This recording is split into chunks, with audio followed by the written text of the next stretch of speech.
Hello மக்களே, welcome to நஸ்ரோன்ஸ் of views. இன்னைக்கு நம்ம கிச்சனில் பார்த்தீங்கன்னா நெய் சோறு தாங்க செய்ய போகிறோம். நெய் சோறு வந்து நீங்கள் நிறைய இடத்துல நீங்கள் பார்த்துருப்பீங்க. ஸோ இந்த நெய் சோறு என்ன ஸ்பெஷல்னு பார்த்தீங்கன்னா, இது வந்து முஸ்லீம் ஸ்டைல் நெய் சோறு. இது வந்து முஸ்லீம் மேரேஜில் வந்து மார்னிங் மேரேஜ்னா முன்னாடி நாள் நைட்டு வந்து இந்த ரைஸ் இல்லாமல் மேரேஜ் இருக்காது. ஸோ நம்ம லாஸ்ட் வீடியோ நீங்கள் பார்த்துருப்பீங்க, நம்ம ஒரு மேரேஜ் வீடியோ போட்டிருந்தேன். அதுலேயும் பார்த்தீங்கன்னா நைட் இந்த டிஷ் தான் பண்ணியிருப்பாங்க. ஸோ அந்த டிஷ்ஷை வந்து நான் வந்து இப்போ எவ்வளோ ஈஸியாக செய்ய போகிறோன்றத நம்ம பார்க்க போகிறோம். வாங்க வீடியோக்குள்ளே போகலாம். 1.5 கிலோ நெய் சோறு செய்ய போகிறோம். ஸோ அதுக்கு 150 கிராம் நெய் சேர்த்துக்கலாம். இப்போ நெய் சேர்த்ததுக்கப்புறம் கடலெண்ணெய் எவ்வளோ பார்த்திங்கன்னா 100 கிராம். 1.5 கிலோவுக்கு கடலெண்ணெய் 100 கிராம். இப்போ அதை சேர்த்துக்கலாம். இது எல்லாமே நான் வந்து 1.5 கிலோ அளவுக்கு சொல்கிறேன். ஸோ நீங்கள் 1 கிலோவுக்கு செய்யும்போது அது எப்படின்னு பார்த்து டிவைட் பண்ணிக்கோங்க. இப்போ அடுத்து பட்டை, கிராம்பு, ஏலக்காய். பட்டை 2 கிராம், கிராம்பு 2 கிராம், ஏலக்காய் 2 கிராம். ஸோ இந்த மூணையும் ஆட் பண்ணிக்கலாம். ஆட் பண்ணி ஒரு 10-20 செகண்ட் அப்படியே எண்ணெயில் லைட்டாக பொரிய விடலாம். அப்போ தான் அந்த ஃப்ளேவர் இறங்கும். வெங்காயம் பார்த்தீங்கன்னா ஒரு 350 கிராம், 1.5 கிலோவுக்கு வந்து 350 கிராம் நல்லா நைஸாக கட் பண்ணி வச்சுருக்கோம். இதை ஆட் பண்ணிக்கலாம்.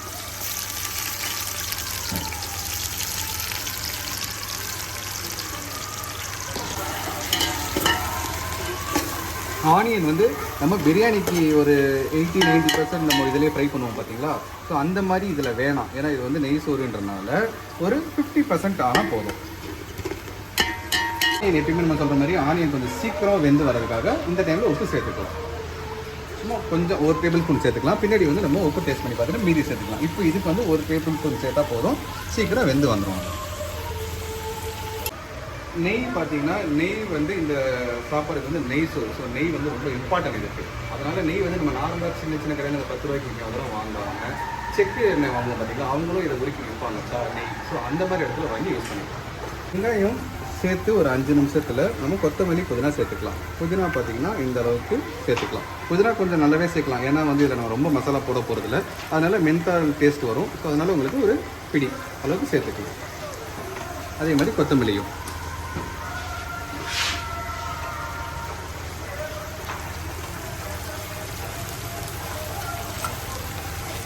உடனே கையோட இந்தமாதிரி நம்ம சென்னையில் கிடைக்கிற மாதிரி பெரிய பச்சை மிளகா இருந்தால் ஒரு 6 பீஸு, இந்தமாதிரி சின்ன பச்சை மிளகா இருந்துச்சுன்னா ஒரு 7 பீஸ் சேர்த்துக்கலாம் போதும்.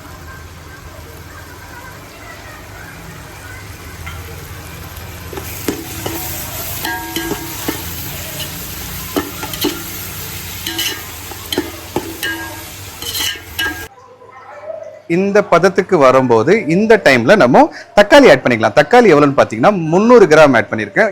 1 கிலோவுக்கு 200, 1.5 கிலோவுக்கு 300. ஸோ அந்த 300 கிராம் தக்காளியை வந்து நம்ம ஆட் பண்ணிக்கலாம்.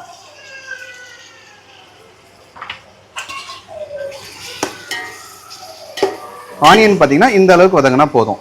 ஸோ பிரியாணிக்கும் நெய் சோறுக்கும் என்ன டிஃப்ரெண்ட்னா, பிரியாணிக்கு வந்து நம்ம 90% வெங்காயத்தை இதிலே வதக்கிடுவோம். நெய் சோறுக்கு ஒரு 50% வதங்கினா போதும்.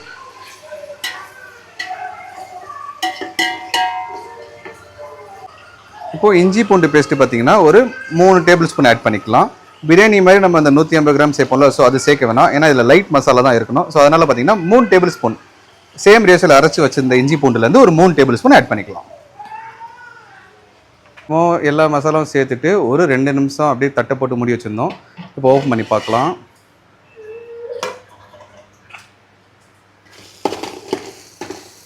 இந்த அளவுக்கு வதங்கிட்டோம். பார்த்தீங்கன்னா தெரியும், எல்லா மசாலாவும் வந்து நல்லா வதங்கி வந்துடுச்சு. இந்த டைமில் வந்து நம்ம தண்ணியை சேர்த்துக்கலாம். ஓகே, இப்போ பார்த்தீங்கன்னா 1.5 கிலோவுக்கு வந்து நான் அளந்த உலக்கு இது. இந்த உலக்கில் பார்த்தீங்கன்னா எனக்கு 4 உலக்கு 1.5 கிலோ வந்துச்சு. ஸோ 1க்கு 1.5 கணக்கில் இந்த உலக்கில் 6 உலக்கு இப்போ நான் தண்ணி எடுத்திருக்கேன். அந்த தண்ணியை இப்போ நம்ம ஆட் பண்ணிக்கலாம். இப்போது அந்த 6 உலக்கு தண்ணியை இதில் ஆட் பண்ணிக்கணும்.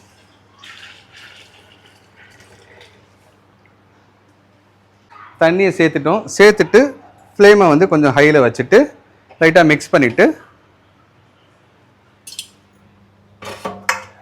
தட்டை போட்டு மூடிடலாம். ஆவி வரும். ஸோ இந்த சைடில் ஆவி வரும்போது நம்ம ஓப்பன் பண்ணி பார்க்கலாம். நம்ம தண்ணி சேர்த்ததுக்கப்புறம் ஒரு 5 நிமிஷம் ஃப்ளேமை ஹையில் வச்சுட்டு தட்டை போட்டு மூடிடணும். இப்போ பார்த்தீங்கன்னா இங்கே பாருங்கள், ஆவி வருது. ஸோ தண்ணி உள்ளே கொதிச்சிட்ருக்கு, அதான் ஆவி வருது. இந்த டைமில் நம்ம ஓப்பன் பண்ணி அரிசியை சேர்த்துக்கலாம்.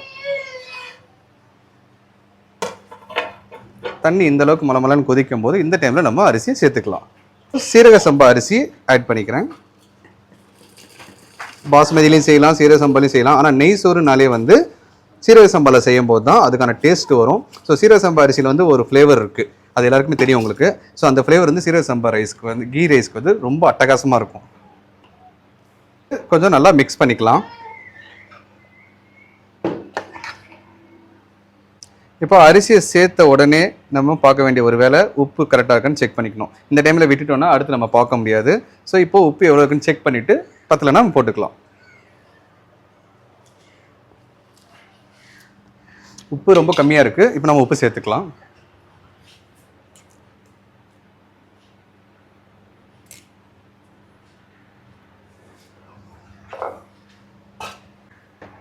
இது சீரக சம்பா அரிசின்றனால நல்லாவே நம்ம கிண்டலாம்.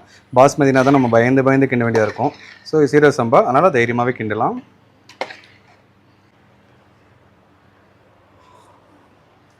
நம்ம உப்பு சேர்த்துக்கப்புறம் கரெக்டாக இருக்குது. இப்போ நம்ம உப்பு லெவல் செக் பண்ணிட்டோம். இந்த டைமில் ஃப்ளேமை வந்து ரொம்ப ஹையில் எவ்வளோ ஸ்பீடாக வைக்க முடியுமோ ஹையில் வச்சுட்டு தட்டை போட்டு நம்ம மூடிட்டு ஒரு நிமிஷத்துக்கு அப்புறம் ஓப்பன் பண்ணி பார்க்கலாம். ஓகே, இப்போ நம்ம 1 நிமிஷம் அப்படியே வந்து ஹை ஃப்ளேமில் வச்சு கொதிக்க விட்டோம். இப்போ ஓப்பன் பண்ணி பார்க்கலாம்.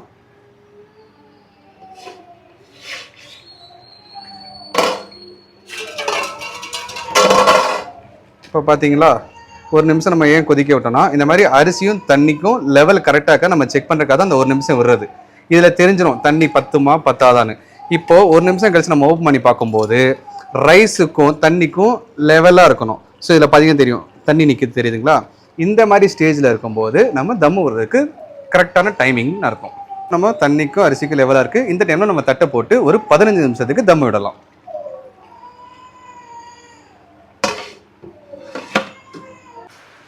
இப்போ நம்ம தம்மு வச்சு ஒரு 15 நிமிஷம் ஆச்சு. 15 நிமிஷத்துக்கு நம்ம தம்மு வச்சுருந்தோம், மேலே இந்த மாதிரி வெயிட் வச்சு. இப்போ இந்த டைமில் ஓப்பன் பண்ணி பார்க்கலாம்.